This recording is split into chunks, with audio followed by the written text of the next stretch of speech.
2 heures, Europe 1 va battre au rythme de votre cœur, puisque cette émission, c'est vous qui la faites vivre grâce à vos témoignages au 39 21. Comme tous les soirs, la ligne est ouverte. Vous y serez accueillis par Assiba et Quentin, sous l'œil attentif de Philippe Chartier, qui réalise cette émission.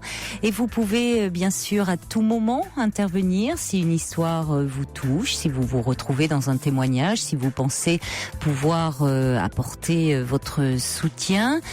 Eh bien, vous appelez le 39 21. Vous pouvez également nous écrire sur le site europe1.fr ou nous envoyer un petit message au 7 21 21 en commençant votre message par le mot nuit. Des courriels qui arrivent déjà d'Olivier, le patrouilleur, qui me dit: j'ai une pensée pour mes collègues qui partout en France sont mis à rude épreuve pour essayer de faire des routes et autoroutes avec le moins de neige possible, car les éléments sont vraiment déchaînés. Pour le moment, je n'ai été que peu sollicitée, mais ça peut venir à tout moment. Bon courage à tous et prudence sur les routes. Patience, surtout, nous dit Olivier, qui ne travaille pas apparemment, donc il peut nous écouter. Et puis, je voulais faire un petit clin d'œil amical à Natacha, qui a découvert l'émission il y a 2 ans.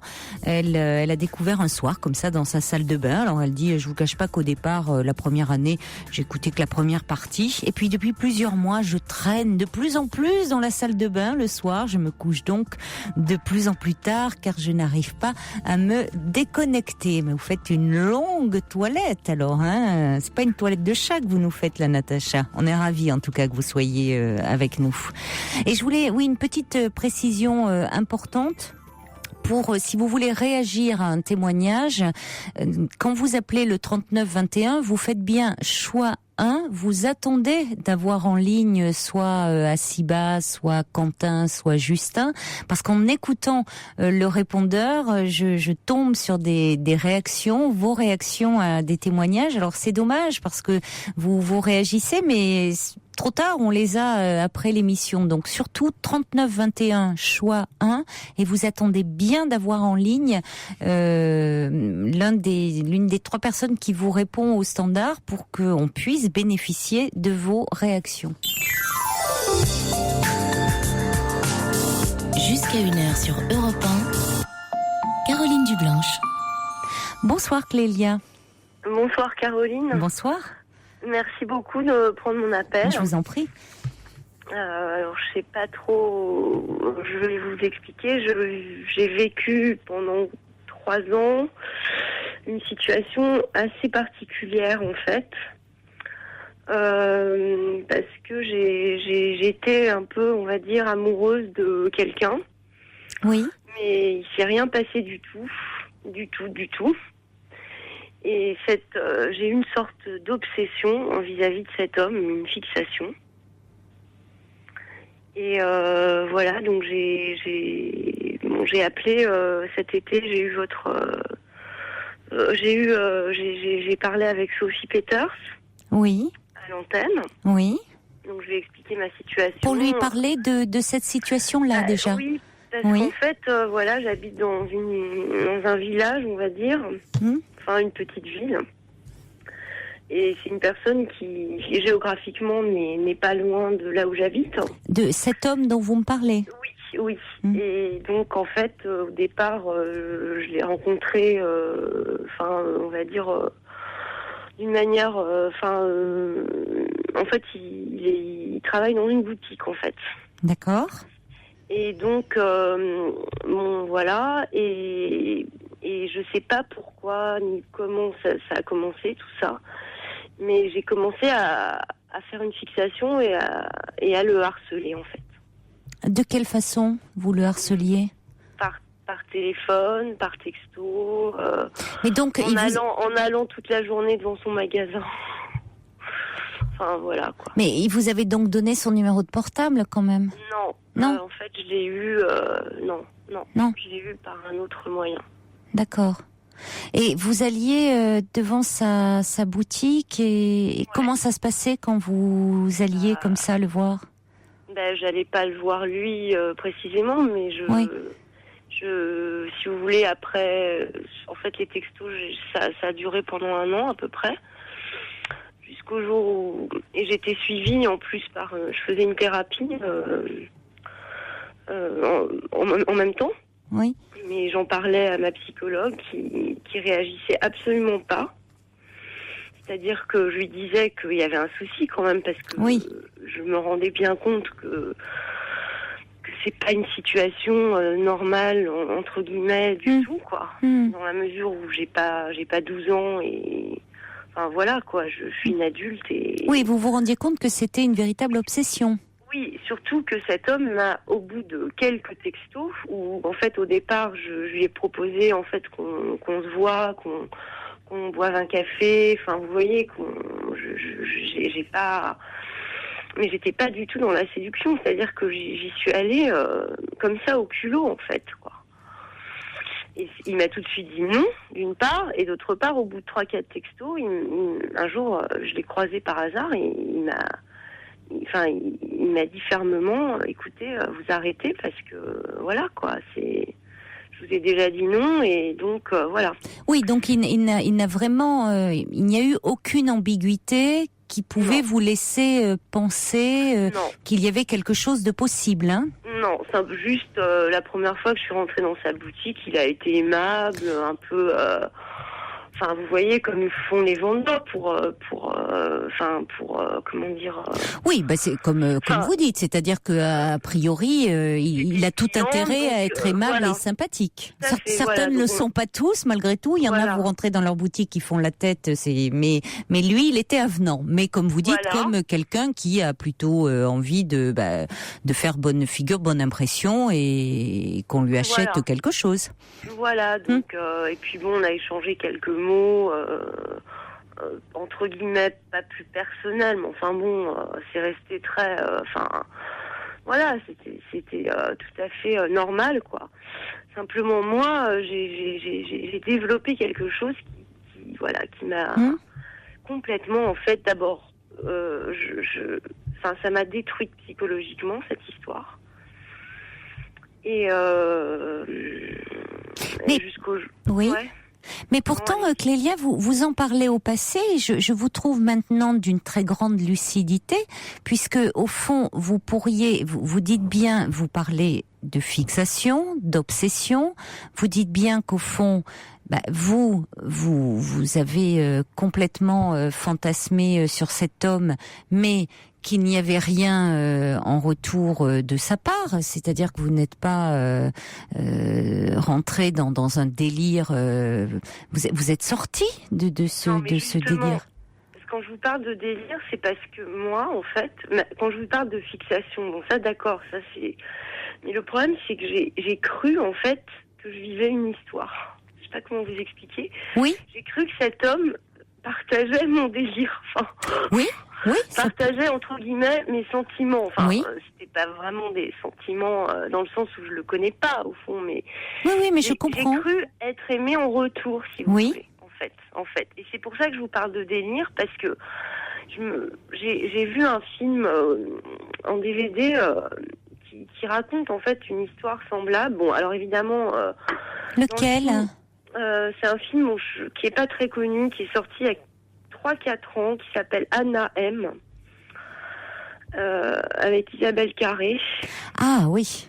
Je sais pas si vous l'avez vu. Oui, je ne l'ai pas vue, mais j'en ai entendu parler. Il paraît qu'elle était époustouflante dans cette... Mais bon, je veux pas vous parler du film parce que je vous appelle pas pour parler Non, mais vous êtes... Oui. Mais c'est-à-dire que j'ai vu ce film récemment, en fait, parce que je l'avais vu en plus au cinéma, c'est ça qui est incroyable, et je l'ai revu très récemment là, et ça m'a mis presque, dans tous mes états, parce que je me suis dit mais c'est pas possible quoi, en fait là vous avez l'air de dire que je m'en suis sortie, mais moi j'ai le sentiment que je m'en suis toujours pas sortie en fait. Qu'est-ce qui vous fait dire ça? Cette personne, comme je vous disais, j'habite dans une petite ville, et donc forcément je le recroise très régulièrement. Là, pas volontairement, parce qu'avant, c'est vrai que jusqu'à l'été dernier, j'avais tendance à aller devant sa boutique, etc. Bon. mais là, j'ai pris la décision de plus y aller. Donc, ça fait quelques mois que j'y vais plus. Enfin, disons exprès, on va dire. Mais bon, quand je le croise, évidemment, j'ai un sentiment de honte en fait. Je me sens, parce que en fait, pour lui, je suis juste une folle, quoi. Il me l'a déjà dit en plus. Et enfin voilà. Ça montre bien que vous en êtes sortie, Clélia, de cette fixation et de cette obsession. Puisqu'aujourd'hui, puisqu'aujourd'hui, vous en éprouvez un sentiment de honte et de culpabilité. C'est-à-dire que vous êtes sortie de cette obsession qui, à ce moment-là, il n'y avait pas de honte. Quand vous faisiez le pied de grue devant sa boutique, quand vous le bombardiez de textos, tout à votre obsession, vous vous fichiez complètement de ce que cet homme pouvait penser, puisque de toute façon, vous étiez convaincu qu'il pensait la même chose que vous, qu'il ressentait la même chose que vous. Vous n'étiez pas dans la réalité. Non, vous étiez dans votre réalité à vous, mais vous ne teniez pas compte de la réalité, c'est-à-dire au fond que cet homme ne partageait pas votre désir. Et aujourd'hui, revenu à la réalité, c'est-à-dire que cet homme a un ressenti, a un vécu différent du vôtre, eh bien, vous ressentez de la honte et de la culpabilité par rapport à ce qui s'est passé. Ça montre bien que vous êtes, vous, revenu à la réalité. Ouais. Mais donc c'est derrière vous, cet épisode. Mais ça fait mal, quoi. En ce moment, je suis pas bien, quoi. Ah, parce que c'est... je l'appelle, en fait. Oui. Ça fait un moment, ça fait un mois, là, que je suis pas bien du tout, en fait. Et justement, peut-être parce que comme vous dites, j'en sors, en fait, de ça. Oui. Et du coup, j'ai une sorte de dépression qui arrive. Oui, certainement. Mine de rien, ça m'a pris quand même 2 ans et demi, voire 3 ans de ma vie, quoi. Et entre-temps, j'ai rencontré personne d'autre.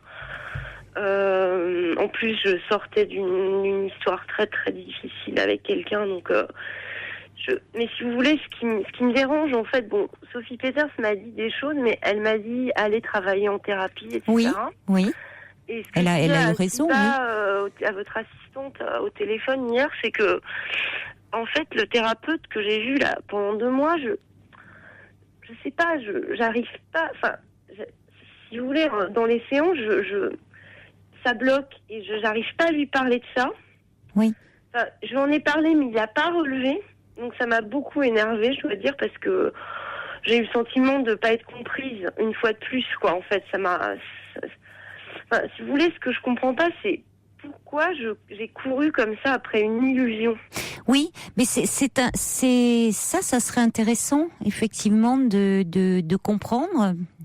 Qu'est-ce qui fait qu'à un moment vous vous êtes fixé là-dessus? Quel est ce vide? Qu'est-ce que c'est venu combler? Mais en même temps, moi, je me dis que le travail que vous avez fait avec ce thérapeute a été certainement beaucoup plus constructif que vous ne le pensez, Clélia, parce que vous dites que vous avez eu le sentiment qu'il ne relevait pas. Mais peut-être ce n'est pas parce qu'il ne relevait pas qu'il n'y a pas eu un travail qui ne s'est pas fait, parce que semble-t-il, vous avez continué à aller à vos séances et vous êtes sorti de cet état-là. Or, c'est quand même un état qui était très complexe parce que ça semble relever ce qu'on appelle du délire érotomaniaque, ce qui est la conviction délirante d'être aimé. Hein? Vous savez, il y a aussi le fait que en fait, j'ai cet homme, je l'ai vu. Il a joué aussi avec moi quelque part, parce que quelquefois il venait me parler quand même. Parce que voilà, j'étais, je sais pas comment vous dire, quoi. Alors, vous me dites quand même, Clélia, qu'il venait vous parler pour vous remettre dans la réalité. Non, mais après tous ces épisodes, des fois il me relançait, entre guillemets, je veux dire, il me cherchait, quoi. Mais quelque part, c'était humiliant. Oui, mais là, Clélia, j'ai l'impression que comme vous êtes dans une phase où vous prenez conscience de ce qui s'est passé, vous êtes dans une phase où il y a un sentiment de honte. Ça, c'est vraiment il est important que vous continuiez à être accompagné. Parce que vous n'avez pas à avoir, je vais vous dire que vous n'avez pas à avoir honte. Ça va vous faire une belle jambe, comme on dit familièrement. Parce que la honte, on l'extirpe pas comme ça de soi, ni la culpabilité. Mais c'est quelque chose qui vous a dépassé. C'est en ça que je veux vous dire, Clélia, que vous n'avez pas à avoir honte. De la même façon que quand on est dévoré par l'angoisse, on peut pas se reprocher cela. Vous voyez ? Donc, ça, c'est quelque chose qui vous a totalement envahi. Comment avoir honte et culpabiliser de ça ? À la limite, Clélia, cet homme, vous vous en fichez. C'est pas le problème. C'est ce que tout le monde me dit, mais moi, évidemment, que j'arrive pas à oui, parce que encore, vous raisonnez, c'est une façon encore de raisonner, si tant est, et c'est déjà bien que vous raisonniez, puisqu'à un moment, c'était plus la raison qui l'emportait. Vous étiez dans l'irrationnel. Donc aujourd'hui, vous voyez, c'est là où vous avez très clairement progressé, c'est qu'aujourd'hui, la raison reprend le dessus. Et donc, la honte, la culpabilité. Mais finalement, c'est toujours par rapport à lui.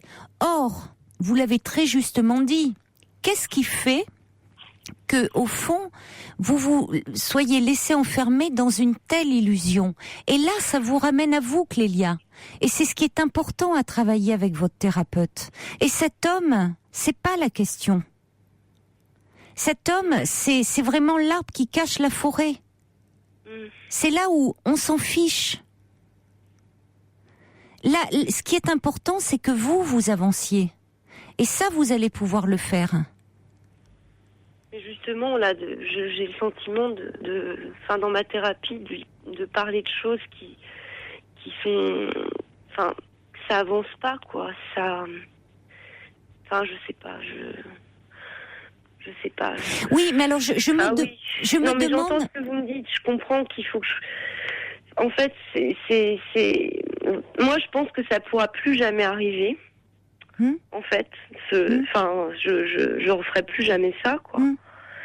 Mais par contre, c'est vrai que ce dont j'ai peur, en fait, en ce moment, je suis très angoissée parce que, en fait, effectivement, j'arrive à m'en sortir, à revenir au monde réel, quoi. Oui, mais par contre, j'arrive toujours pas à entrevoir pourquoi j'ai fait tout ça et pourquoi je pense que quelque part c'était plus facile pour moi je pense que c'est ça en fait qui est difficile à accepter, c'est que c'était plus facile de vivre une sorte d'histoire imaginaire en fait.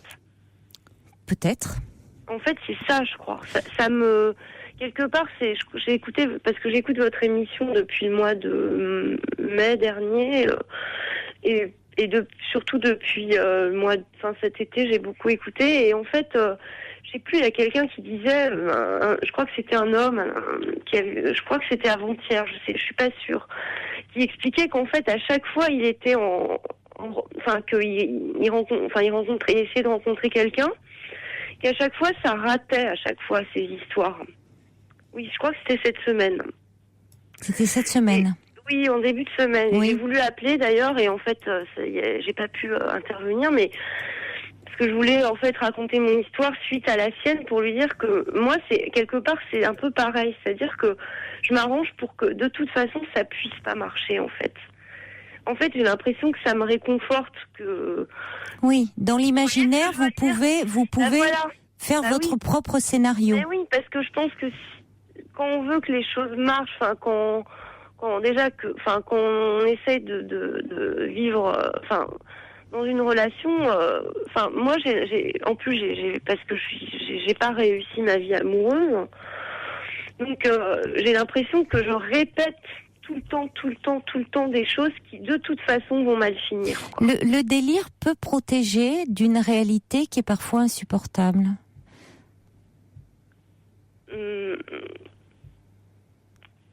Mais vous voulez dire de pas être aimé, en fait, c'est ça? Oui. Et ça veut dire que ça revient souvent, ça, ne pas être aimé, ça veut dire qu'on va chercher encore plus loin. que dans vos relations amoureuses avec les hommes. Ouais. Et ce que je veux vous dire, Clélia, pour conclure, c'est que quand vous me dites que le travail avec le thérapeute qui ne vous paraissait pas profitable parce que vous aviez encore une fois le sentiment, vous lui parliez et qu'il ne réagissait pas forcément avec ça, ça ne vous a pas empêché d'avancer et de sortir de cela. Donc, il y a quelque chose qui s'est mis en place quand même, y compris dans votre inconscient, et qu'aujourd'hui, il y a une prise de conscience, une lucidité qui montre que vraiment, vous êtes en très bonne voie. D'où, encore une fois, ce sentiment de honte et de culpabilité qui nécessite le besoin d'être accompagné. Et encore une fois, la vraie question, elle n'est pas cet homme. La vraie question, elle est par rapport à vous. Et effectivement, comprendre, surtout avancer, dépasser ce sentiment, aller mieux et vous donner une possibilité de vous dire que peut-être ce manque, cette absence, ce que vous avez vécu là est peut-être venu combler quelque chose. Donc, il n'y a pas à avoir honte à un moment d'être en souffrance. Comment avoir honte ? Il n'y a pas à avoir honte d'être en souffrance. Claire dit, c'est un travail à faire face à cette part cachée de vous-même et quoi qu'il en soit, vous allez en sortir et grandir. Et quelqu'un dit dans cette situation, il ne faut pas rester enfermé, puisque dans ce que vous viviez, vous étiez enfermé. Et puis, il y a quelqu'un qui dit dans le film que vous avez cité, c'était Audrey Tautou qui tenait le rôle. Non. Il y avait également Isabelle Carré. Oui, si, je crois que c'était Audrey Tautou. Non, pas du tout, non, parce que j'ai le DVD. Non, il confond avec un autre film. Ah, d'accord. Bon. Non, parce que je l'ai acheté il n'y a pas longtemps, et donc... c'est confond peut-être avec un autre film alors. C'est juste Isabelle Carré, mais voilà, mais enfin, donc continuez. Et je vous dis, c'est une phase comme ça où effectivement, sortant de cet état, la lucidité est compliquée parce que oui, vous vous retrouvez la face à vous-même, donc vous êtes peut-être dans une phase un peu, comme vous dites, où vous vous sentez un peu dans une phase dépressive qui nécessite d'être accompagné. Hein ? D'accord. Et de toute façon, vous croyez qu'un jour, parce que justement dans le film, à la fin, je sais pas si, je vais dire la fin quand même. En fait, elle s'en sort. C'est-à-dire mais elle s'en sort. C'est-à-dire que, comme vous dites, après, elle arrive quand elle le revoit, à être complètement indifférente, quoi. Mais c'est certainement ce qui va se passer, parce que je vous dis, cet homme la vraie question n'est pas cet homme, c'est l'arbre qui cache la forêt. Donc je pense qu'effectivement, il en sera de même pour vous. Parfois, il arrive de dire, bon, les films, c'est pas la vie, mais il arrive que, je pense que sur des tels films où on traite comme ça d'une problématique aussi spécifique, d'une problématique très psy, je pense on peut penser on a travaillé il y a eu une analyse quand même un petit peu pointue. Je n'ai pas vu le film, mais il y a tout lieu de penser que pour vous aussi, cet homme vous sera indifférent, parce que cet homme, au fond, est un révélateur de quelque chose de plus profond chez vous, et c'est là-dessus qu'il faut travailler. C'est normal. Donc continuez à travailler. En fait. C'est normal, Clélia, et il faut continuer à travailler ça avec votre thérapeute. Voilà ce que je voulais vous dire. D'accord. Écoutez, je vais continuer, et puis. Rassurez-vous, ce que vous vivez est assez, et je vous dis même très très constructif et plutôt très rassurant, vraiment. Même si vous ne vous sentez pas bien, paradoxalement, c'est au contraire, c'est maintenant que vous allez mieux. Vous allez beaucoup mieux que, j'ai envie de dire, cet été quand vous avez appelé, au moment où vous étiez dans cette exaltation. Vous allez en fait beaucoup mieux aujourd'hui, Clélia. Ouais. Merci en tout cas de votre confiance. Merci à vous et merci. Au revoir. Au revoir. Pour rejoindre Caroline Dublanche, appelez le 39 21, 34 centimes la minute. Bonsoir Josiane. Bonsoir Caroline. Bonsoir. Oui, donc j'expliquais à la personne, elle est au téléphone. J'ai perdu mes parents il y a 2 ans. Et attendez, j'étais à ma radio, je croyais l'avoir éteinte. Ah, excusez-moi. Écoutez, ça s'entend pas, hein, il n'y avait pas trop de Larsen. Fifi me fait pas les gros yeux en régie, donc ça va. Tant qu'il fait pas des bonds sur son siège, c'est que tout va bien. Sinon... Voilà, alors je reprends vite fait. Donc j'ai perdu mes parents il y a 2 ans.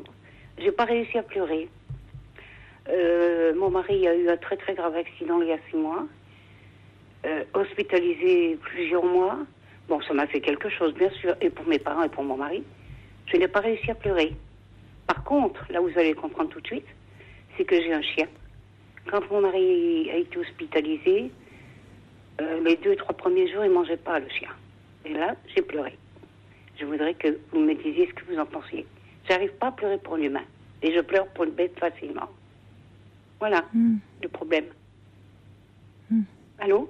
Oui, je vous écoute. Voilà. Mais vous savez, ça arrive assez souvent, Josiane, parce que finalement,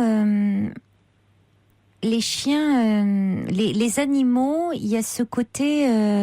tous les animaux. Il y a ce côté un peu comme ça qui nous renvoie à ce côté très instinctif, très, très émotionnel. On est dans l'émotion un peu à l'état brut.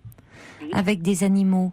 Et vous me dites, dans l'image que vous me donnez, c'est votre mari était hospitalisé et votre chien a réagi, il ne mangeait plus.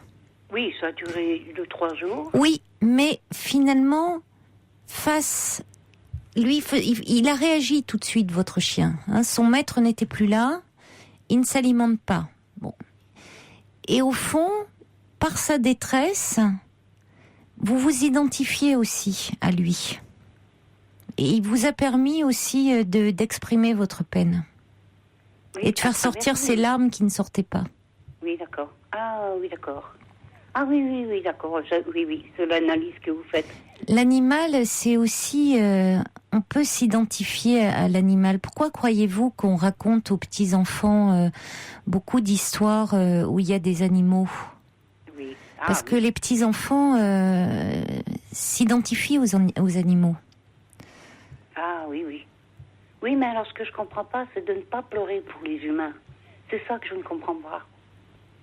Parce que moi, je vous dis, mon mari a été très fortement... Mais vous avez pleuré via votre chien. C'est-à-dire que votre mari était hospitalisé, et votre chien, lui, traduit ça, son maître n'est plus là, il ne mange pas. Et moi, j'ai pleuré. Et au fond, voyant la détresse de votre chien qui est liée à votre mari, vous là, tout ce qui était contenu, retenu, vous pouvez enfin ouvrir la digue. Enfin, avec les animaux, on peut être dans ce côté émotion. On peut. Je comprends. Écoutez, je comprends ce que vous dites, mais par contre, je vous dis que pour mes parents, mon chien n'avait rien à voir avec les parents, mais j'ai pas pleuré pour les parents. Oui. Vous comprenez? Mais je vais vous dire, ça arrive aussi que il y a des deuils comme ça où alors après tout dépend de mais la. Mon mari n'est pas mort, c'est pas un deuil. Alors c'est ce que j'allais dire. Déjà votre mari est en vie. Oui, excusez-moi. Après. Bon, je ne sais pas la relation que vous aviez avec vos parents. Ah, très bonne. Très bonne. Bon. Mais chez l'animal, il y a ce côté aussi qui renvoie à une grande, comment dire, vulnérabilité, une grande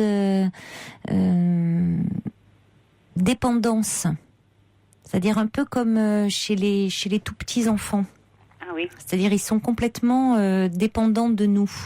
Oui. Donc il y a cette souvent avec eux, je vous dis, il y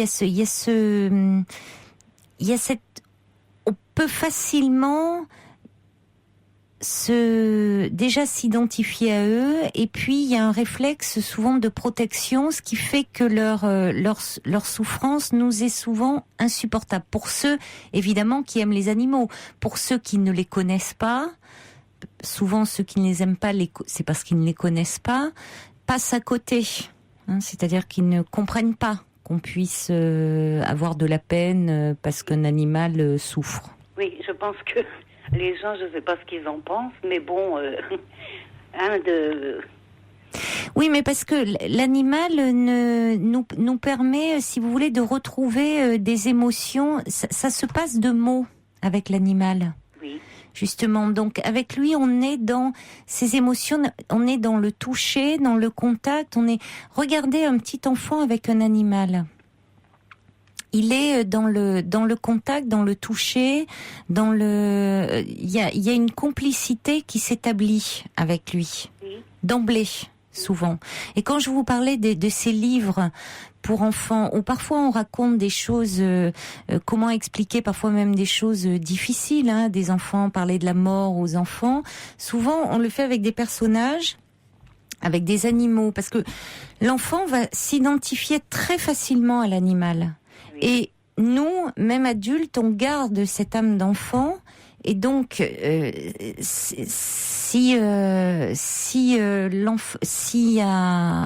face à la détresse au fond de votre chien qui réagissait à l'hospitalisation de votre mari, tout ce que vous aviez contenu, là est ressurgi. Et peut-être justement ce que vous aviez contenu aussi du deuil de vos parents. Parce que, vous savez, moi j'avais rencontré comme ça un monsieur en thérapie qui avait eu de terribles épreuves dans sa vie, beaucoup de deuil, qui avait tenu parce qu'il était dans une famille où il fallait tenir. Il y a des familles comme ça où on apprend à tenir, où on n'a pas le droit d'exprimer ses sentiments, ni même parfois d'en ressentir, ou le fait de douter, d'hésiter, enfin c'est vécu comme une faute. Donc il avait cette éducation comme ça très rigide. Donc face à toutes ces épreuves, à tous ces deuils, il avait fallu tenir bon. Eh bien, il a perdu son chien. Ce monsieur s'était complètement écroulé dans une très grave dépression et très sévère. Oui, alors évidemment, tout son entourage ne comprenait pas en disant, enfin c'est incroyable. Oui. Mais tout était ressurgi de ces deuils qu'il n'avait pas pu faire. On marque une pause, Josiane. Oui. Non, ne raccrochez pas. Très bien.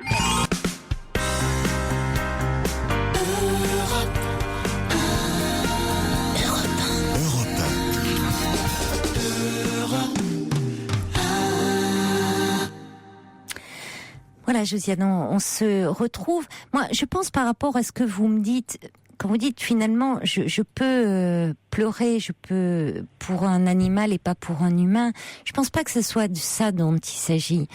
Je pense que il y avait des larmes que vous n'aviez pas pu verser, qui avaient été contenues et qui, à ce moment-là, dans cette image-là, ont surgi. Voyez. Et puis je vais vous dire, parfois devant certaines situations, on reste sans voix, sans parole et sans larmes. Et ça ne veut pas dire qu'on n'a pas un immense chagrin. Vous êtes là, Josiane ? Oui, je vous entends. Allô ? Je vous sentais très loin là. Ah bon, peut-être. Non, je suis là. Oui, je vous disais, je ressens une culpabilité parce que ne pas pleurer pour un humain alors que je pleure pour un chien. Mais Josiane, je suis en train de vous expliquer que, d'essayer de vous dire que c'est pas aussi, non, bon. C'est pas aussi, c'est pas aussi manichéen que ça.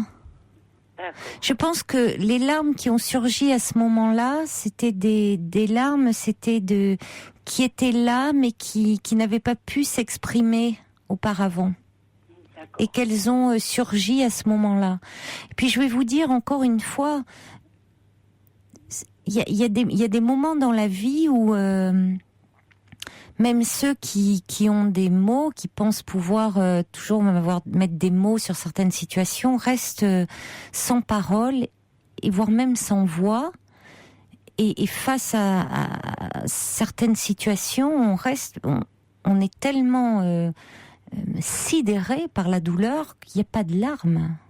Oui aussi. Vous voyez, c'est pas. Oui. Ça ne veut rien dire. C'est ce que dit.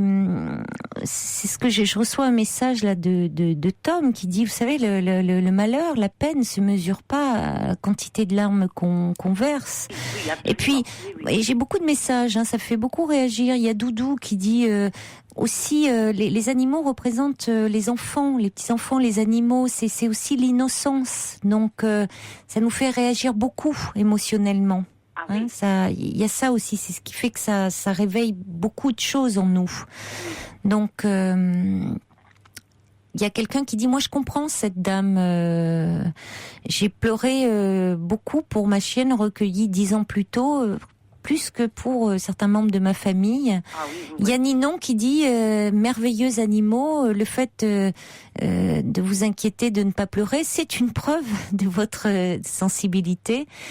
Et puis je reçois un autre message. Attendez, parce qu'il y en a tellement qui arrivent là. Il y a le subversif qui dit, vous savez, pendant la guerre, pendant l'horreur, on tient le coup. La guerre finit, une simple brise et on tombe. C'est vrai que Françoise Dolto disait, pendant les guerres, il n'y a pas de dépression. Les gens sont trop occupés à survivre. Oui, d'accord. C'est après qu'on voit les dépressions et les traumatismes. Oui, je comprends très bien. Bon, mais écoutez, Caroline, je vous remercie. J'espère que ça vous déculpabilise. Votre mari va mieux ? Oui. Oui. Oui. Bon. Non, il va très bien. Bon. Merci.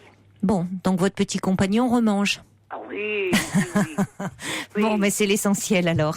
Et vous savez, quand il n'était pas là, quand j'ai vu que 2 jours il ne mangeait pas, je lui donnais des steaks. Mon mari le sait de toute façon. Il donnait de la nourriture comme moi, alors que d'habitude elle a de la pâtée ou des croquettes. Ah écoutez, alors attendez, il va... Avec les bêtes, Bon, j'espère que vous avez aussi bien soigné votre mari à son retour pour sa convalescence quand même. Quand même, oui. Que vous lui avez pas donné les pâtés du chien. Non. Bon, alors tout va bien. Il a mangé parce qu'il a fallu le remonter. Bon, alors ça va. Je vous embrasse, Josiane. Oui, allez. Et caresse au toutou. Allez, au revoir. Au revoir. Toutes vos confidences à Caroline Dublanche au 39 21. 39 21. 34 centimes la minute.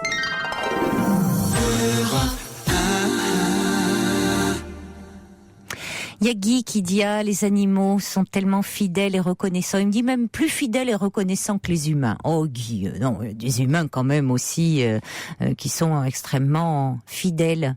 Ça dépend, ça dépend lesquels. Reconnaissant, je comprends cette dame, dit Guy. Et puis quelqu'un dit, vous avez possible qu'il y ait eu transfert sur votre chien. Et puis Poupi qui dit, notre animal de compagnie, c'est un peu notre jumeau. Il réagit en fonction du moment. Et on accueille tout de suite Florence. Bonsoir Florence. Bonsoir. Je suis un peu d'accord avec Guy. Que les animaux sont plus fidèles et reconnaissants que les humains ? Certaines fois, oui, malheureusement. Oui. Oh, il faut pas tomber dans. Moi, je dis, on a des amis humains et puis on a des amis chiens ou chats ou chevaux, je sais pas. Voilà, c'est ça. Donc simplement, en général, on a moins de mauvaises surprises et de déception par rapport aux animaux qu'on a. Il ne faut pas devenir misanthrope non plus. Pour autant. Mais bon, je suis un peu d'accord. Moi, je vous appelle par rapport à ma maman qui m'empêche un peu de vivre, on va dire.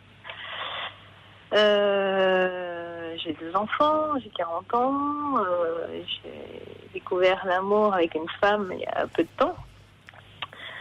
Et j'en ai parlé à ma petite mère parce que je savais qu'elle à qui en parler, donc il fallait que ça sorte, il fallait que je le dise, parce que j'étais bien, parce que elle l'a très très mal pris. Et je voudrais lui faire comprendre que cette personne, je l'aime et que j'ai envie d'aller plus loin. Et je sais pas comment lui faire comprendre que voilà, que j'ai besoin j'ai besoin d'elle pour être heureuse. Et Vous avez besoin de qui? De la femme que j'aime. La femme que j'aime, que j'ai rencontrée il y a quelques mois. Et j'ai envie de passer, d'aller plus loin. Et ma mère me bloque, Mais alors, finalement, au fond, Florence, vous êtes une grande fille. Ouais. Pourquoi vouloir à ce point l'assentiment de votre mère? Je voudrais qu'elle l'accepte parce qu'elle fait partie aussi de ma vie et que je voudrais qu'elle me voie heureuse et qu'elle comprenne que c'est avec elle que je le suis en ce moment en tout cas. Oui, mais en même temps, comme vous dites, l'important n'est-il pas que vous êtes heureuse avec cette femme, vous vous sentez bien, vous avez envie d'être avec elle. Alors peut-être que pour le moment, vous ne pouvez pas tout avoir. Et vous me dites, vous avez 40 ans, vous ne pouvez pas non plus, c'est pas, enfin, d'ailleurs, même si vous en aviez moins, c'est pas votre mère de décider au fond ou de donner son accord dans vos choix amoureux. Ouais. Si après tout elle n'est pas d'accord, ou voire hostile à cette relation amoureuse, tant pis. Que ça ne vous empêche pas de la vivre. Je la vivrais encore mieux si elle était... Ça, évidemment. Mais là, vous ne pouvez pas non plus tout avoir. C'est ce que j'ai du mal à comprendre, c'est finalement ce besoin d'avoir presque cet accord. C'est peut-être mon problème, c'est que je crois. J'ai toujours été trop proche. Mais oui, vous me dites, j'en ai parlé à ma petite mère. Bah ouais. Je pensais, c'est assez fusionnel entre nous et je pensais qu'elle allait me dire, par son histoire à elle, qu'elle allait me dire, vas-y ma fille. Oui, mais alors, j'ai cru comprendre, Florence, que jusqu'à présent, vous me parlez là d'une histoire d'amour avec une femme, mais j'ai cru comprendre que jusqu'à présent, c'est la première fois que vous vivez une histoire d'amour avec une femme. Tout à fait. J'ai des enfants, j'ai 2 enfants, parce que là j'étais hétéro, on va dire. Et elle comprend pas, elle se fait beaucoup de soucis pour mes enfants en fait. Pour ces petits-enfants qui risquent de mal le prendre, elle a peur qu'ils en souffrent, qu'ils soient la risée de tout le monde. Elle a peur des candidatons. Elle est âgée. Elle a quel âge, votre mère? 75 ans. Eh oui, il faut tenir compte de tout ça. Je sais. Pour votre mère, c'est un énorme bouleversement. Vous, c'est un bouleversement dans votre vie, mais c'est compensé par l'amour. C'est-à-dire que vous êtes porté par cette histoire d'amour, par cette rencontre, par le fait que vous vous sentiez extrêmement heureuse, épanouie dans cette relation. Votre mère, elle, qui est une dame de 75 ans, au-delà des camps, dira-t-on, qui peuvent aussi la préoccuper, mais elle est angoissée. Déjà, vous vous rendez compte, jusque-là, vous aviez une existence, avec, vous étiez en couple, énorme, comme elle dit. C'était dans les normes. Bon, reprenons son expression, dans les normes, vous sortez des clous, on va dire. Voilà. Vous aviez vos enfants. Elle a peur. Elle doit être angoissée. Ça l'angoisse. Ça lui fait peur. Elle a peur pour ses petits enfants. Et vous, au fond, vous espérez qu'elle vous dise c'est super, ma fille, je suis très heureuse pour toi. Ça, c'est un peu le monde rêvé. C'est-à-dire qu'il faut, vous voyez, vous pouvez pas tout lui demander à votre mère. Ça peut. Oui. Dans un premier temps. Je voudrais lui faire comprendre que dans le monde dans lequel on est, il faut arrêter ses préjugés, il faut arrêter de... Oui, mais écoutez Florence, elle a 75 ans, votre maman. Ouais. Ça joue aussi, c'est-à-dire que, vous voyez... Alors, je dis pas, vous savez, les préjugés, on peut être très vieux à 20 ans. Il y a des jeunes de 20 ans. Et très jeune à 75 ans, je suis d'accord. Mais en même temps, il faut aussi tenir compte quand même un peu du contexte. C'est-à-dire que vous avez eu jusque-là une vie, et puis tout à votre enthousiasme à cette relation d'amour, vous arrivez chez votre mère, et puis finalement vous voudriez qu'elle aussi elle soit portée dans cet enthousiasme. Bon, parce qu'elle vous aime, mais elle est angoissée, ça lui tombe dessus, elle est certainement sidérée par cette nouvelle. Et je voudrais la rassurer, Mais moi j'ai envie de vous dire, Florence, vivez votre histoire. C'est peut-être aussi l'occasion pour vous d'être un peu moins, vous me dites, dans cette relation fusionnelle. Après tout, c'est votre histoire aussi, Florence. Oui, c'est mon histoire et je veux pas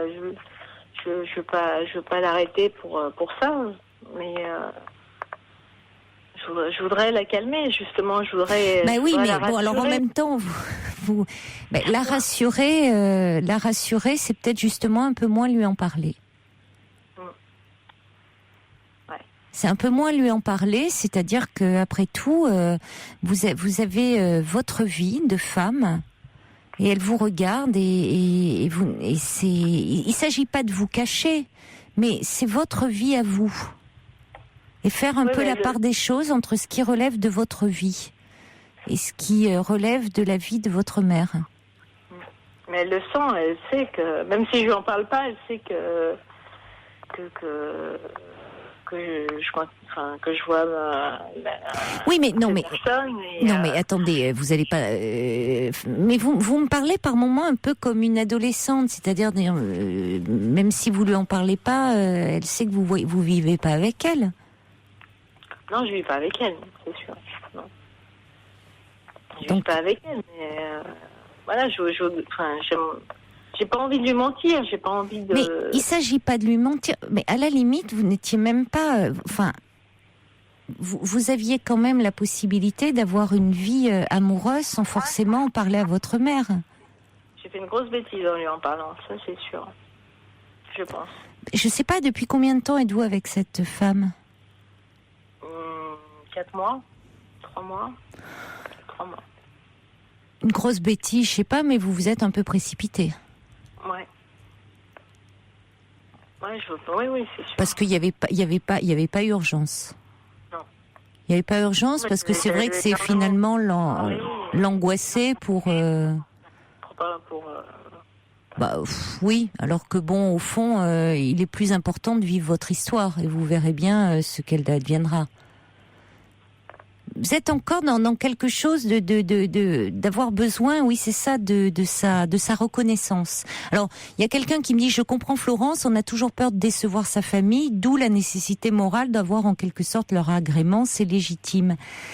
Ben oui, mais en même temps, grandir, c'est aussi prendre le risque de décevoir parfois ses parents, de pas être toujours dans leurs désirs, et c'est ça aussi, par moment, de pas toujours être dans le désir de ses parents, et parfois aussi de les préserver. Nos choix amoureux nous regardent nous et pas nos parents. Donc là, je crois, bon, écoutez, pour le moment, voilà, vous lui avez dit. C'est comme ça. Maintenant, vivez votre histoire et ne lui en parlez plus trop. Alors, le risque maintenant que vous risquez de rencontrer, c'est qu'elle vous pose des questions. Et ça sera compliqué de lui dire, ça te regarde pas, puisque c'est vous qui lui en avez parlé, en disant, écoute, je vais voir, je suis dans cette histoire, et concernant les enfants, eh bien, je leur en parlerai le moment venu. Parce que là aussi, Florent, j'ai envie quand même de vous mettre un petit peu en garde. Je ne sais pas quel âge ont vos enfants. 8 et 10. J'ai envie un petit peu de vous mettre en garde. 3 mois, 4 mois de relation. Ah ouais, non, mais il n'est pas question que...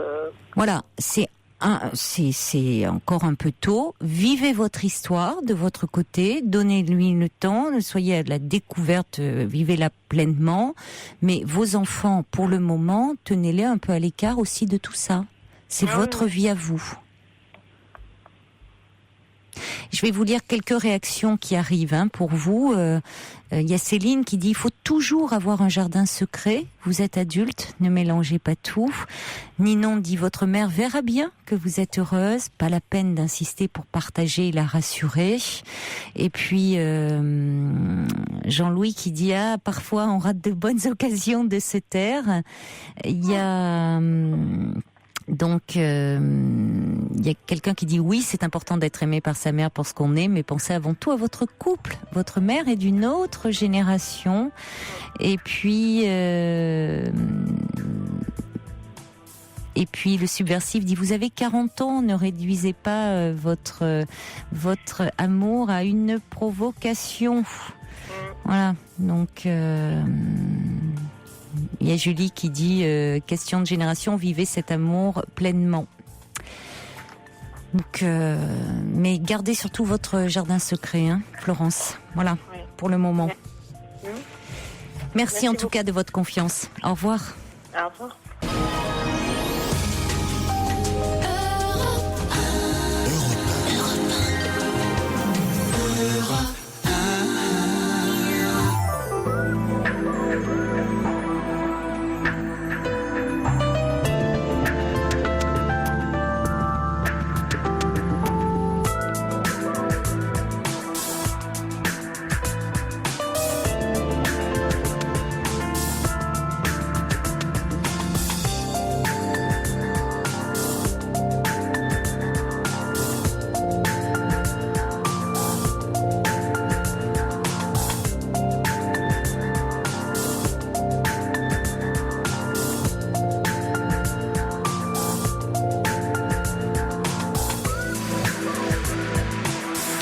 La nuit se poursuit sur Europe 1 avec vos témoignages au 39 21. Tous vos commentaires, toutes vos réflexions par courriel sur le site europe1.fr. Des courriels qui arrivent pour Clélia, qui nous parlait de la fixation qu'elle avait faite sur un homme. Et Mathilde nous écrit en disant que Clélia a un besoin d'amour dont la force l'a poussée dans un extrême qu'elle ne s'explique pas parce qu'elle s'est polarisée sur l'homme qui l'a provoqué et cherche encore chez lui les raisons de ce délire alors qu'elle devrait les chercher en elle-même. C'est ce qu'elle fait dans sa thérapie. Il y a Géraldine qui justement dit une thérapie est un véritable chemin fait de moments de joie, d'émerveillement, mais aussi de descente dans des profondeurs parfois douloureuses. On ne peut pas changer un comportement en un claquement de doigts. Notre comportement est le fruit d'une longue histoire et nos symptômes sont souvent ce qu'on a trouvé de mieux pour survivre. Laissez-vous le temps, Clélia, qu'il vous sera nécessaire. La thérapie n'est pas une course de vitesse, mais un marathon. Vous avez raison, Géraldine. C'est vrai qu'il faut du temps et on est malheureusement dans une société où on ne prend plus le temps. Il faut que tout aille très très vite aujourd'hui. Alors que c'est peut-être la dernière aventure des temps modernes, la thérapie, prendre le temps. Et croyez-moi, ça en vaut vraiment la peine. Vous avez aussi les messages qui arrivent au 7 21 21 en commençant votre message par le mot nuit. On écoute un petit peu de musique et on accueillera juste après Louise. Un petit message Ne ris pas, Fifi. Je lis ce qu'il y a écrit sur l'écran. Un petit message de la Luciole ils sont tous écroulés de rire en régie. Ils se moquent. Un petit message de la Luciole pour Florence qui dit vous voulez vivre cet amour, c'est votre droit et votre mère ne l'approuve pas, c'est son droit aussi. Bonsoir, c'est Louise. Bonsoir Louise. Oui, bonsoir. Ça me fait très plaisir de vous avoir ce soir. Et puis ça tombe très très bien. Parce que je vais vous parler de mon problème. Je vous avais téléphoné il y a quelques mois. Parce que j'avais mon compagnon qui était revenu au bout de 11 ans. Je ne sais pas si vous vous souvenez de cela. C'était le jour de la journée de la femme, je me souviens. Ah. Alors c'était un cadeau qu'il vous avait fait ou un cadeau empoisonné? De revenir? Oui. Oh c'était pas la première fois qu'il revenait dans ma vie. Oui. Notre relation a toujours été très compliquée. Mais je crois que quand même, paradoxalement, si chaque fois on se retrouve, c'est qu'il doit y avoir quand même quelque chose entre nous, quoi. Donc les débuts se sont très bien passés, ça c'est sûr. Et puis petit à petit, les choses se sont aggravées du fait qu'il n'est pas divorcé, que sa femme est à l'étranger avec son fils. Et quand il avait des contacts téléphoniques un peu orageux avec sa femme, si vous voulez, inévitablement, ça me retombait sur moi. Alors attendez, ça fait 30 ans que vous vous connaissez? Voilà, ça fait 30 ans. Mais et ça fait 30 ans qu'il est marié? Non, beaucoup moins. Il doit y avoir une vingtaine d'années que lui est marié. Donc il s'est marié après vous avoir connu? Exactement. Oui. C'est pas banal ça. Oui, il s'est marié. Il m'a demandé moi 2 fois en mariage. Une fois avant son propre mariage, une fois après son mariage. Oui, je me souviens. Ce qui est très étrange, peut-être vous pourriez m'expliquer, je ne sais pas, je suis jamais allée lui poser la question. Il me posait la question, est-ce que tu veux qu'on se marie? Et je répondais inévitablement oui. Et là, il me laissait tomber. Alors, c'était très, très douloureux. Et moi, après, je me disais, parce que si vous voulez, maintenant j'ai vieilli, j'ai 56 ans, donc j'ai beaucoup réfléchi, et je pense que quelque part, je sais pas, je veux pas que vous preniez ça pour de la prétention, mais quelque part, je lui fais peur. Non, mais c'est pas. Alors, pourquoi ça serait de la prétention de dire ça? Dans le sens, si vous voulez, où il me dit toi tu es forte, toi tu es courageuse, toi tu es parfaite. Je me souviens, vous m'en parliez déjà de ça, cette peur que vous lui inspiriez. Voilà. Et lui, alors je pense que vis-à-vis de moi, il se sent dévalorisé, alors que je fais rien pour. Oui, mais par 2 fois, il vous a demandé en mariage, et puis quand vous lui dites oui, par 2 fois, il vous finalement, il s'en va et il en épouse une autre. Exactement. C'est quand même très dur. Il est allé épouser quelqu'un qui est totalement différente de moi, quoi. C'est clair. Oui, mais pour finalement revenir vers vous. Ah oui, tout à fait. Parce que depuis 30 ans, il ne vous lâche pas, au fond. Finalement, oui. Et vous, qu'est-ce que vous avez construit dans votre vie? Ah non, j'ai rencontré d'autres hommes, évidemment. Mais il a un tel impact dans ma tête, dans ma vie, que les hommes avec qui j'ai été, je les ai tout le temps comparés avec lui. Bon, alors donc ça n'a pas marché. Après, j'ai rencontré quelqu'un avec qui j'étais amoureuse. Je pense que cette personne aussi est amoureuse, mais cette personne, ça serait trop difficile d'en parler.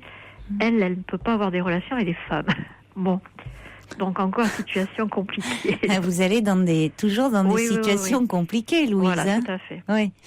Bon, enfin bref, celle-là, je veux pas en parler. Non, vous voulez parler de cet homme. Non, parce que maintenant, ça s'est transformé en une profonde amitié, quoi. Voilà. Bon, écoutez, c'est très important bien. Aussi. Oui. C'est très très bien. Oui. Alors pour revenir à mon ami, donc les choses se sont effilochées. Il en est arrivé à la fin à ne plus me parler. Même quand on était ensemble, il était complètement replié sur lui-même. Et puis pendant 3 mois, j'ai plus de nouvelles. Et puis là, je commençais à avoir des coups de fil, mais quand j'arrivais, personne ne me parlait. Et j'ai eu lundi un premier mail où il me disait qu'il était en Nouvelle-Zélande pour faire des conférences, que ça allait pas. Voilà. Après, j'ai continué à avoir ces coups de fil où quand j'arrivais, je vous dis, personne ne répondait. Et puis là, ce matin, il m'a envoyé un texto où il me dit, parce que quand moi je continuais à envoyer des mails où je lui disais prends soin de toi, fais attention à toi, je tiens à toi, bon voilà. Et ce matin, il m'envoie un message en me disant je vais en finir. Alors là, je dois avouer que chez moi, ça a été branle-bas de combat. J'ai envoyé texto sur texto auquel il n'a pas répondu. Après, comme j'ai pas mal d'amis un peu influents, je me suis dit tu vas les contacter, tu vas contacter l'ambassade. Enfin, je suis comme ça. Bon, puis j'ai pas eu à faire ça parce que finalement ce soir, je l'ai eu au téléphone et là il est un peu incohérent. Bon, il va rentrer apparemment au mois de décembre en France. Mais donc incessamment sous peu là, voilà. Parce que nous y sommes là, Voilà. Pour les fêtes. Voilà. Apparemment, j'ai compris qu'il voulait me voir. Alors il me dit oui, de toute façon, je vais en finir. Mon fils, il faudra qu'il comprenne. Alors je lui dis qu'est-ce que tu... Allô? Je lui dis qu'est-ce que tu veux, Oui. qu'est-ce que tu entends par là, tu veux en finir? Oui. Et là, il me dit ça pourrait se dire en 2 mots.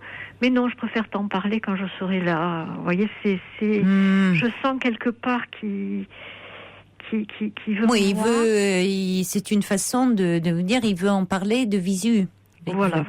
Parce que je veux en finir, mais enfin bon, il veut quand même rentrer. Tant mieux, cela dit. Il veut rentrer en France. Il veut. C'est très angoissant pour vous de recevoir comme ça, alors qu'il est en Nouvelle-Zélande, un message où vous ne pouvez rien faire. C'est très pénible, pour vous d'être dans une situation d'impuissance. Finalement, il vous laisse toujours dans une situation comme ça d'impuissance et depuis toujours cet homme. Alors là, on atteint un paroxysme, Tout à fait. Puis qu'est-ce qu'il attend de vous? Vous lui avez demandé? Vous lui avez posé la question? Sur un texto, je lui ai posé la question, il ne répond pas. Ses amis me disent que comme il s'est fâché avec... Bon, ses parents sont décédés, il s'est fâché avec sa sœur, ses neveux, etc. Bon, parce qu'il a un caractère un peu fort, c'est vrai. Et ses amis me disent il n'a plus que toi. Et finalement, je commence à m'en rendre compte qu'il n'a plus que moi. Et sa femme? Là, je pense que dès le début, vu ce qu'il me raconte, apparemment, ça a été que des rapports houleux, quoi. Oui, c'est ce qu'il vous raconte. Voilà, exactement, c'est ce que je précise. Et là, je pense que c'est terminé. Oui, mais ils sont toujours ensemble. Dans le sens où ils sont mariés, mais ils ne vivent plus ensemble. Vous dire, pour être honnête, elle est à Hong Kong et lui, la plupart du temps, il est en France. Ouais. Et là, vous ne l'aviez pas vu depuis combien de temps? Et là, ça fait 3 mois. Et alors oui, mais c'est finalement parce que cet homme, moi, ce que j'ai du mal à comprendre, c'est que bon, ça fait 30 ans qu'il est dans votre vie, mais ça n'a été que des allers-retours et que des ruptures, quand même. Des ruptures de sa part. Mais oui, bien sûr, ça j'ai bien compris. De la vôtre, j'ai bien entendu que vous auriez aimé une relation en continuité. C'est sûr, j'aurais aimé. D'abord, je lui ai fait comprendre. C'est lui qui mène la danse depuis le début. Voilà, je me sens comme un... Maintenant, avec le recul, je me sens comme un pion. Et c'est ce que je vais lui dire, je pense, quand il va venir. Je vais lui dire, j'ai l'impression que je suis tâcheuse. Quand il y a besoin de moi, tu m'appelles. Quand il n'y a plus besoin de moi, tu t'en vas. Je trouve aussi, Louise. Je trouve qu'il y a quelque chose de très narcissique chez cet homme. Alors j'ai des amis qui me disent aussi de pervers. Ça, je sais pas, mais bon. Bien. Un petit peu, je crois. Écoutez, c'est compliqué parce que j'ai pas assez d'éléments, oui. Mais je trouve que dans ce que vous dites des demandes en mariage où finalement vous lui dites oui et puis il part, c'est assez étrange et finalement il part épouser une autre.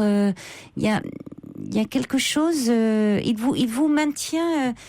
il y a une forme de, il y a quelque chose de l'ordre un peu d'une emprise. Alors je sais pas, je me méfie de ce mot pervers parce que moi c'est ce que vous me dites de lui, hein. Je ne connais pas cet homme. Moi. Oui, mais vos amis, le connaissent, l'ont rencontré ou peut-être le connaissent plus.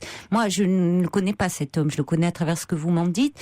Moi, je sens, d'après ce que vous me dites, plus une relation d'emprise où finalement il fait en sorte de toujours maintenir un lien avec vous. Et c'est toujours lui qui est dans une relation de maîtrise, de contrôle et de s'assurer qu'au fond, vous êtes toujours là. Je trouve que ce texto-là qu'il vous envoie où je vais en finir, là oui, il y a une forme de perversité. Dans ce texto. Parce que envoyer un texto alors que vous êtes à des milliers de kilomètres pour vous dire ça, c'est assez pervers parce qu'il sait que vous ne pouvez rien faire. Donc c'est vous plonger dans un abîme d'angoisse et de souffrance parce qu'il sait que vous tenez infiniment à lui, vous ne pouvez rien faire. Donc évidemment, vous recevez ça, vous contactez, vous dites, hein, vous avez été jusqu'à contacter l'ambassade et autres. Et finalement, qu'est-ce qu'il vous dit au fond quand vous l'avez, ça va un peu mieux, je vais venir en France. Oui, bon, il reste très évasif au fond. Oui. Hein, il vous dit pas, il reste évasif et puis il vous dit, bon, il faut qu'on se voit. Vous voyez, donc même là, il est fuyant. Oui, puis alors il me dit, je vais vendre ma maison, puis alors je lui dis, mais enfin, réfléchis, tu as ton fils. Oh, mais mon fils, j'y mets une croix dessus. Et puis tu sais, quand dans 2 ou 3 ans, il voudra me voir, et bien là, ça sera plus possible. Alors là, pareil, je lui dis, qu'est-ce que tu veux dire par là? Oh, il me dit, tu sais, ça pourrait se dire en 2 mots. Mais non, mais je te l'expliquerai quand je viendrai. Alors que ces 2 mots, je les comprends quand même. Je suis pas idiote. Non, ça peut être tout et n'importe quoi. Parce que là aussi, il reste suffisamment évasif. Vous voyez, il procède par allusion. Et ça, c'est un petit peu... il y a un peu de perversité dans tout ça. Et je me dis, moi aussi, du chantage affectif. Ah clairement. Ça me rassure de croire ça, oui. Ça, clairement. Du chantage affectif. Ah oui. Alors, si vous voulez, avec lui, j'ai tout le temps été souple. D'ailleurs, plusieurs fois, je lui ai dit, je fais tout ce que tu veux. Toujours, je fais ce que tu veux. C'est quelqu'un qui n'a pas été élevé par ses parents, mais par ses grands-parents. Donc, il a beaucoup souffert de ne pas avoir été élevé par ses parents. Je pense que là, il a vécu une sensation d'abandon. C'est ce que j'essaye de lui faire comprendre. Et je pense qu'il revit maintenant la même chose avec son fils. Oui, mais Louise, cet homme a certainement des raisons qui expliquent le fond de sa personnalité. Ça répond entre autres au message de Cathy qui me dit c'est plus complexe que ça, non. Oui, évidemment, c'est toujours plus complexe. Pour peu qu'on se penche sur une personnalité, on est dans des abîmes de complexité. Néanmoins, quelle que soit son histoire, ça ne justifie pas qu'il se comporte mal avec vous. Et vous, moi ce que j'entends, c'est que vous êtes toujours dans la compréhension, toujours dans l'indulgence, toujours dans l'écoute. Alors jusqu'où vous allez aller comme ça? Et c'est justement que je vous appelais, parce que comme il va venir, alors quand on a eu raccroché, je me suis dit, au départ je me suis dit, tu le vois pas. Et puis je me suis dit, c'est pas en faisant ça. Je me suis dit, si tu le vois pas, après peut-être tu auras des regrets de pas l'avoir vu. Alors je me suis dit, donc tu vas le voir quand il va venir. Par contre, je me suis dit, il n'est plus question que tu sois dans la compassion. Et je me suis dit, tu vas lui dire, tu te rends compte, ça fait 3 mois que tu me parles plus. Tu reviens comme ça pour me dire que tu vas en finir.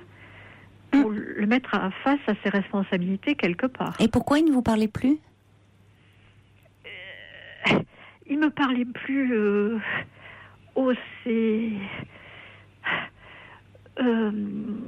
Le prétexte du fait qu'il m'a plus parlé, c'est que monsieur a eu un accrochage et que c'était de ma faute.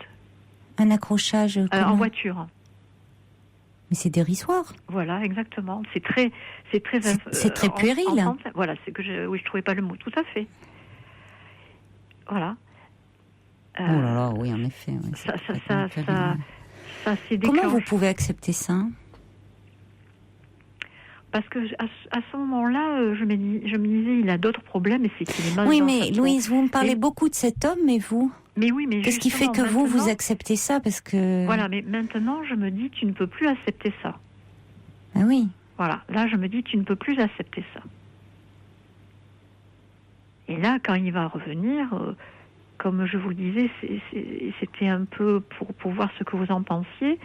Je me suis dit, quand il va revenir, tu vas lui dire, attends, ça fait 3 mois que tu me parles plus, tout d'un coup tu me rappelles. Ça fait 3 mois et puis ça fait 30 ans. Quel est le sens de... Alors voilà. Peut-être qu'au début, je veux bien croire qu'en 30 ans, il y a eu des moments d'extrême intensité, mais là, il y a quand même quelque chose qui se délite. Et puis, comme vous dites, il vous parle pas pendant 3 mois pour quelque chose d'insignifiant. Cet accrochage, bon, on peut y voir. Et puis finalement, là, il reprend contact avec vous en disant, je vais en finir. Bon, écoutez, vous n'êtes pas. Quel rôle tenez-vous? Il faut toujours que vous soyez là pour lui. Et lui, est-il là pour vous? Pendant ces 3 mois, vous auriez pu avoir, vous, besoin de lui. Est-ce qu'il pense à vous? On ne disparaît pas de la vie comme ça, de ceux que l'on aime. C'est là où il est extrêmement narcissique. Où il ramène tout à lui. Donc on peut disparaître comme ça 3 mois et puis on réapparaît et puis là ça y est, je vais me foutre en l'air et il faut que tu sois là. Qu'est-ce que c'est ça? Et je me rends compte qu'il doit faire ça aussi avec son fils. Mais ça doit être très compliqué, oui, pour son fils. Je ne sais pas quel âge a son fils. Il a 13 ans. Oh là là, oui, je pensais que son fils était adulte. Ah, oui. Non. Et alors donc à 13 ans, cet homme, avec un fils de 13 ans, il décide, je vais couper avec mon fils. Voilà. Bah oui, mais voyons, bien sûr. Alors qu'à 13 ans, ce jeune garçon, c'est le moment où il a le plus besoin de son père. Oui, mais c'est ça, c'est finalement, il a un comportement complètement égocentrique, immature. Ouais. Bah, écoutez... Puis par exemple, quand il partait à Hong Kong, des fois il me disait, tiens, il va y avoir les vacances, je vous dis n'importe quoi, de Pâques. Donc il me disait, je pars un mois... pendant les premiers 15 jours, je l'accompagnerai à l'école et les 15 jours de vacances, on fera des tas de choses ensemble. Bon. Et puis finalement, quand il revenait, il me disait, pendant 15 jours, je l'ai accompagné à l'école. Pardon. Et puis comme avec sa mère, ça n'a pas marché, je suis partie. Je suis partie. Donc, alors moi, je me disais, mais enfin... C'était justement au moment où son fils était en vacances qu'il partait. Oui, mais il fonctionne comme ça, il prend la fuite dès qu'il y a un problème. Tout à fait. Dès qu'il y a un problème, il part. Voilà, il n'aborde pas, il ne veut pas de conflit, il ne veut pas de problème, il prend la fuite. Il va à Hong Kong, il va en Nouvelle-Zélande, il va, je ne sais où. Il n'est pas fiable, on ne peut pas compter sur lui, vous le savez. Alors maintenant, vous de voir quelle suite à donner. Je vais vous lire quelques... Pardon ? Et comment me protéger moi aussi? Je crois qu'il serait temps. Je crois qu'il serait temps. Allez, je vais vous lire quelques messages de conclusion qui vont peut-être vous aider à enfin apprendre à penser à vous. Il y a Pirouette qui dit, mais comment peut-on vivre une telle instabilité? Pensez à vous, vous êtes manipulé, réagissez. Le subversif qui dit, c'est la belle au bois dormant, mais version névrotique. Le baiser qui réveille en moi.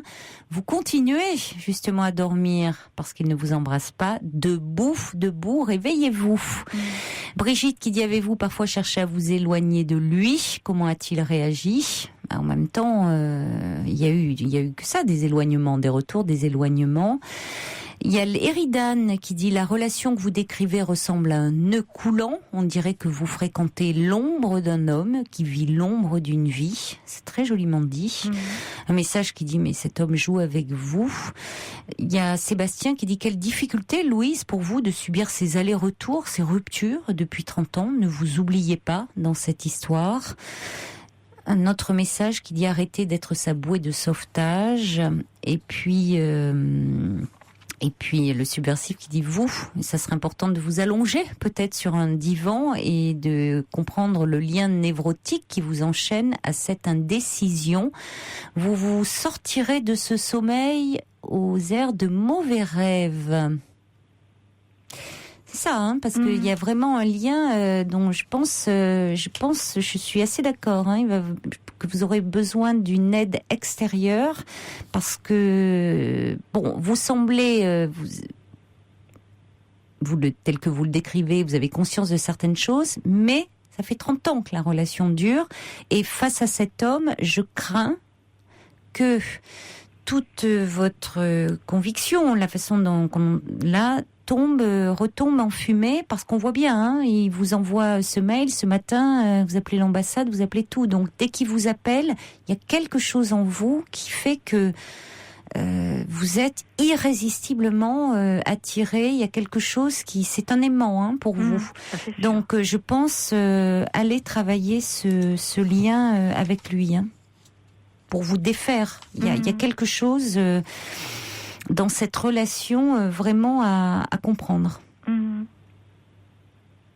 Bon courage en tout cas. Merci beaucoup. Au revoir Louise. Bonne soirée. Au revoir. Au revoir. Pour rejoindre Caroline Dublanche, appelez le 39 21, 34 centimes la minute. Théo de nuit nous envoie un petit message en disant: que de couleuvres avalées en 30 ans, le deuil d'une vie commune, le jour de ses noces avec d'autres. Quelle violence! Que peut-elle faire maintenant, Louise, pour se mettre enfin à son propre service, s'occuper d'elle et que cela la rende heureuse surtout? Et puis Violaine qui dit: cet homme me paraît pervers. Prune dirait: fuyez, Louise. Oui, c'est vrai, c'est bien une expression de Prune, ça. Elle est pas là ce soir. Elle est de sortie, Prune. Même pas de mot d'absence, Mais elle a bien raison de sortir malgré le froid. Allez, on accueille tout de suite Véronique. Bonsoir. Bonsoir Caroline. Bonsoir Véronique. Ça fait donc 3 ans que je connais mon copain, dans 8 mois que je vis complètement avec lui. Oui. Et donc j'avais des projets de construction, des projets d'avenir, quoi. Et là, le 1er novembre, suite à une dispute, parce que je cadrais ma fille, ça faisait une semaine qu'elle dormait sur le... J'ai pas compris, vous Cadrer? Je cadrais ma fille, oui. Ça faisait une semaine qu'elle dormait sur le canapé. Elle était avec nous, c'est un T2. Et je lui ai dit, maintenant, c'est bon, c'est pas ta place. Et il s'est pris en colère, parce que je disputais ma fille, et je lui dis, c'est pas ta fille, et je dois cadrer ma fille, que tu sois pas d'accord ou pas. Et à la suite de ça, il s'est mis à bouder, et comme un enfant, et donc il commençait à me balancer des affaires sur le canapé qu'il allait dormir lui-même. Et après, je me suis levée pour me dire qu'est-ce qui se passe là. Et à la suite de ça, il avait les yeux qui étaient révulsés. Et je lui ai dit, si tu me touches, je porte plainte. Et il m'a donné un coup de tête qui m'a cassé le nez. Mmh. Et donc, je suis allée à l'hôpital, il m'a emmenée, et il m'a dit, si tu portes plainte et tout ça, moi, je me suicide. Et donc, quand ils m'ont vue à l'hôpital, ils m'ont dit, vous avez un hématome, c'est tout, madame, donc vous pouvez rentrer chez vous, il n'y a pas de problème. Et donc, mais vous aviez le nez cassé? Oui. Ils ne vous ont pas demandé comment votre nez avait été cassé? Non. Le premier hôpital, ils m'ont dit que j'avais rien, donc j'étais rassurée, mais à moitié parce que j'ai entendu craquer. Et la petite, elle disait, ouf, mais je sens quand même que tu dois avoir quelque chose. Donc on lui a laissé un message comme quoi on rentrait parce que c'était près de minuit quand ça s'est passé. Et 3 jours après, donc je devais me rendre à Lyon pour la porter à l'école parce que son père était en déplacement. Et moi, je suis allée à un autre hôpital car je n'allais pas bien. Et là, ils ont passé des radios et c'est là qu'ils m'ont dit que votre nez est cassé. D'accord, il n'avait pas vu. Ils vous ont même pas fait une radio au premier. Non. Alors ils ont fait ITT de 6 jours. Ah oui. Ils ont vu qu'il y avait des hématomes au poignet. Et donc ils ont vu que le nez il était pas, il y avait un trait où ça saignait, parce que le premier hôpital il voulait pas, il me disait normalement ça nécessiterait quelques points, mais finalement laissez-le à l'air libre, ça va s'arranger tout seul. Enfin, dans le doute, on passe une radio, hein. Puis oui. On essaye de voir, on vous demande au moins dans quelles conditions vous êtes cassé le nez, on pose quelques questions quand même. Il y avait du monde aux urgences ?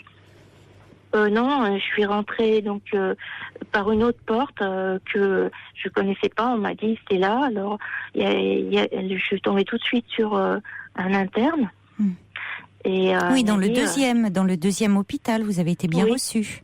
Oui, très bien. Oui, j'ai bien compris. C'est dans le premier où il y a eu un problème. Oui. Donc là, on vous a fait une ITT ? Oui, parce que donc à la suite de ça, j'ai porté plainte.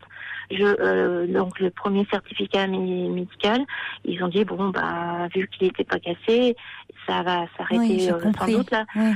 Et donc le deuxième certificat, je l'ai rapporté et ils m'ont dit là, casier judiciaire, tout le bazar quoi. L'audience, elle est au 13 décembre. Mais c'est normal, écoutez, vous voulez dire casier judiciaire, il n'avait pas de casier judiciaire jusque-là, votre compagnon. Écoutez, c'est normal, attendez, il lève la main sur vous, il vous casse le nez.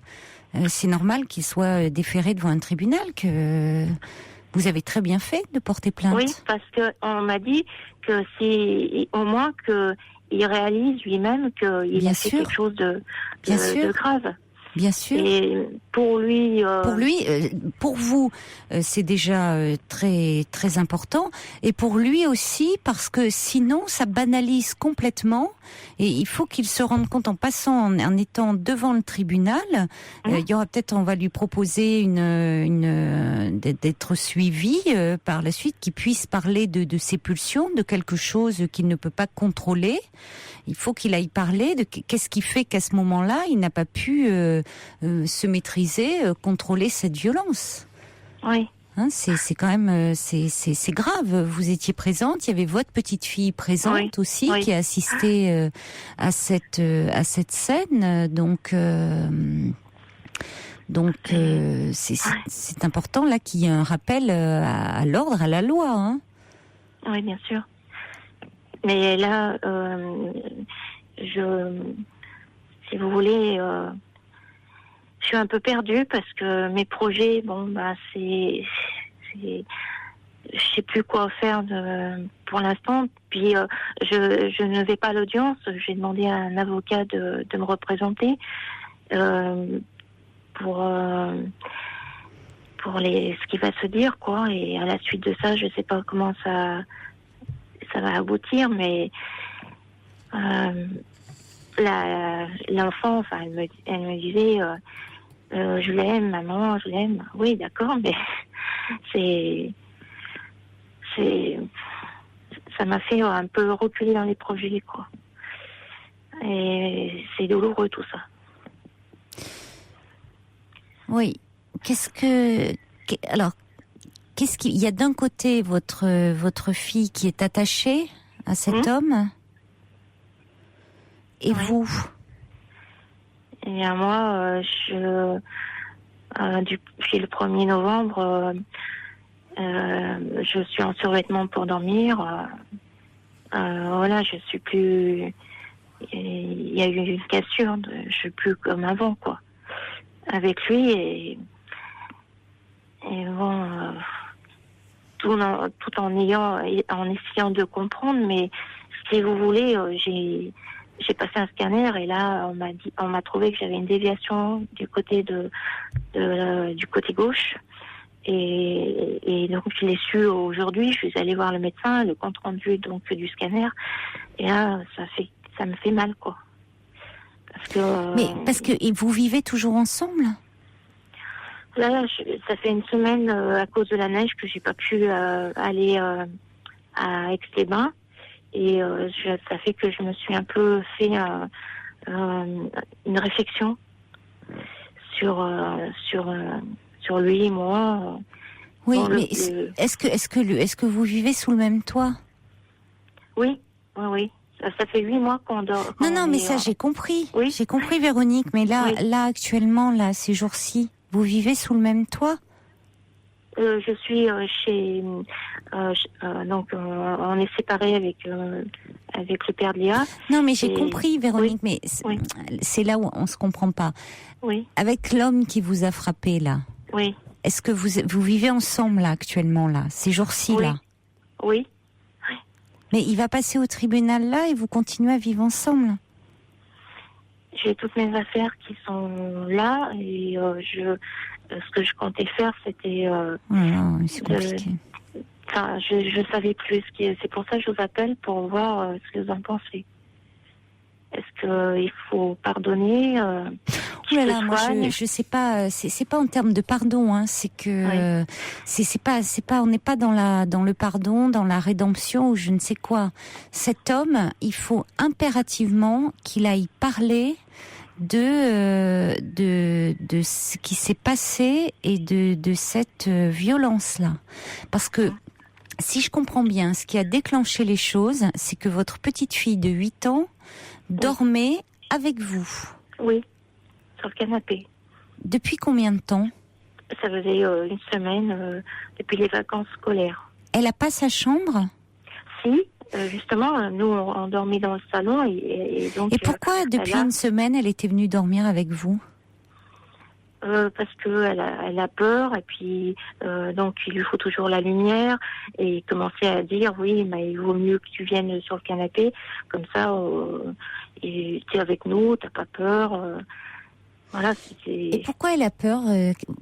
Qu'est-ce qui fait qu'elle a peur, votre petite fille, depuis? Elle avait peur avant? Ah oui, elle est toute petite, il lui faut la lumière, elle a toujours fait des cauchemars. Ouais, depuis petite. Mais pourquoi ça s'accentue? Elle est toujours dans les... Quand elle exprime ses cauchemars, c'est quand il y a des monstres qui viennent. Alors que personne ne lui a parlé de monstres. Moi-même, les histoires, je lui ai dit que ça n'existait pas, qu'elle n'avait pas à craindre. Les portes sont fermées à clé. Mais pour elle, il lui faut la lumière. Tout le temps la lumière. Alors il disait viens comme ça et tu n'auras pas peur. Et puis mais ça l'empêchait pas de crier même pendant la nuit. Et depuis combien de temps elle a ces peurs, votre petite fille? Depuis la naissance. Oui, enfin nouveau-né. C'est-à-dire que comme ça, c'est-à-dire que depuis la naissance, attendez, c'est. Elle les a exprimés à quel moment? Elle a toujours eu comme ça? Oui, parce que dès 2 ans, elle descendait les marches d'escalier pour rejoindre son père sur le canapé pour dormir avec lui. Donc c'est une maison avec 2 chambres et il avait trop chaud pour dormir dans le lit. Alors il dormait sur le canapé et la petite, dans la nuit, elle venait descendre vers les 2-3 heures du matin sans allumer la lumière. Et vous dormiez où? Dans la chambre. Dans la chambre. Et elle dormait avec son père dans le canapé? Oui.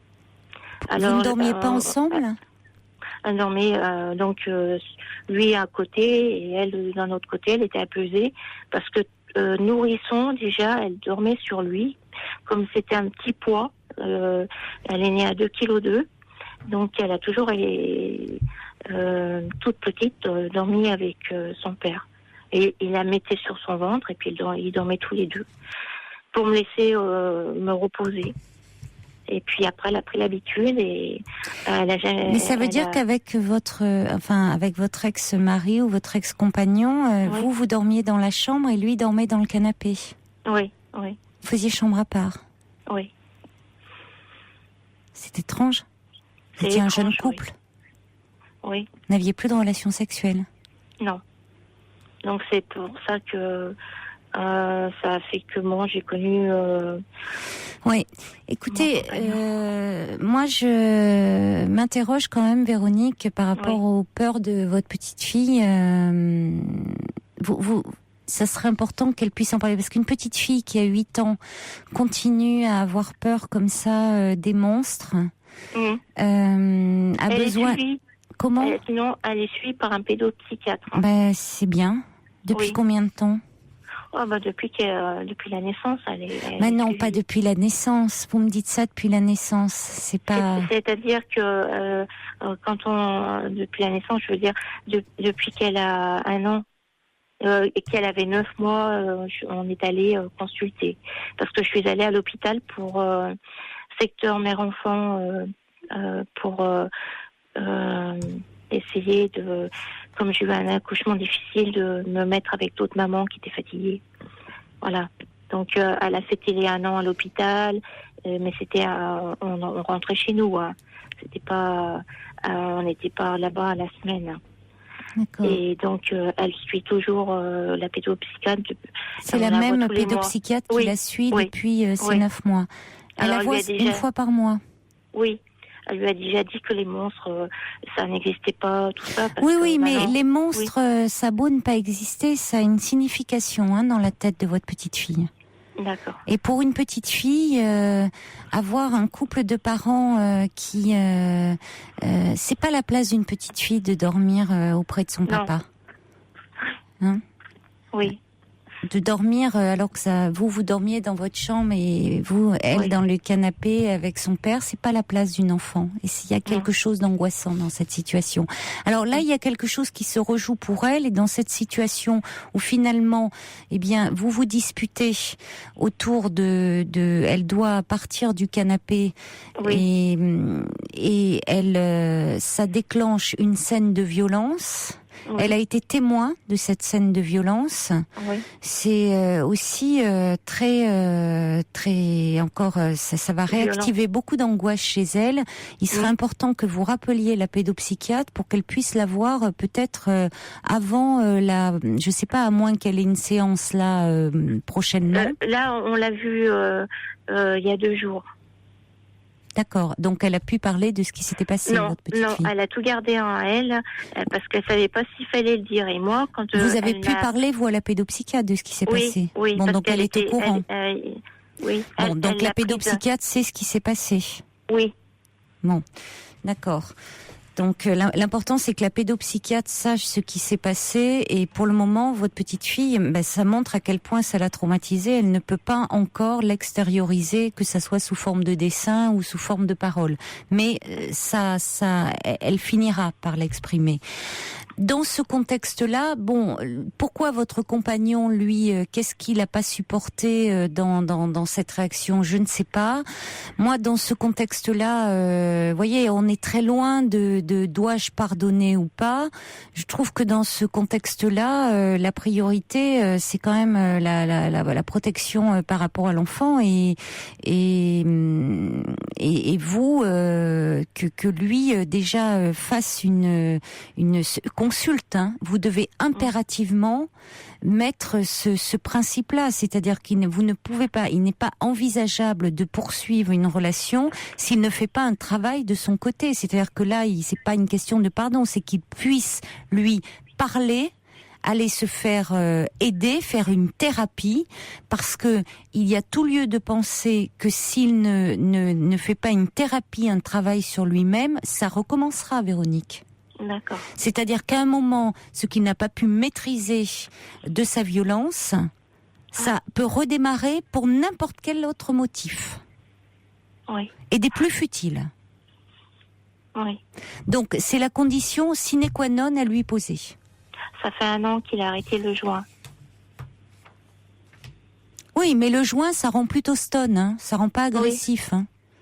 Donc c'est pas la question du joint, ça sera encore un autre débat, et on arrive à la fin de l'émission, on va pas pouvoir, voyez, je fais pas l'apologie du joint, loin de là, mais c'est pas tout ça.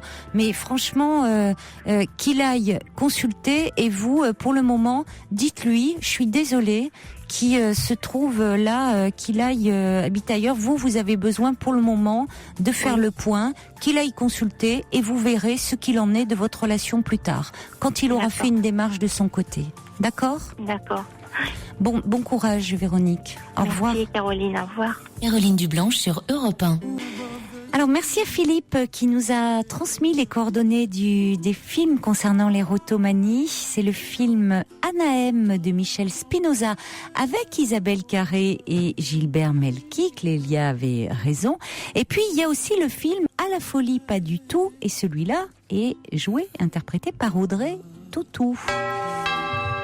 Donc l'auditeur qui a envoyé le SMS avait raison aussi. Je vous embrasse, très belle nuit à tous, faites de jolis rêves.